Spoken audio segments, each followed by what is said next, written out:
جمہوریت اسلام کی سیاست نہیں ہے۔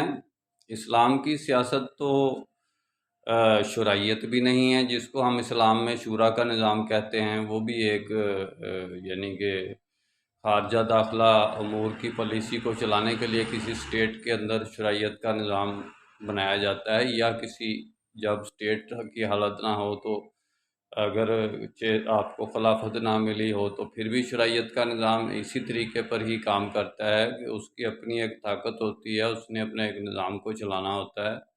اسلام کی پولیٹکس جمہوریت نہیں ہے، اسلام کی پولیٹکس شرعیت بھی نہیں ہے۔ اسلام والمسلمین ہے تقسیم کی حالت میں، اور وحدت کی حالت میں امامہ والمسلمین کی پولیٹکس سے آگے قتال فی سبیل اللہ کی پولیٹکس ہے اسلام کی۔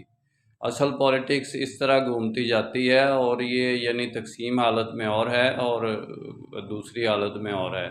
میرا کام اسلامک ورلڈ کی امن اور یونائٹی کا، انشاءاللہ ڈیٹیل میں بات پھر ہوگی۔ نسبت وحدت خدمت خیر کے ساتھ، اللہ حافظ۔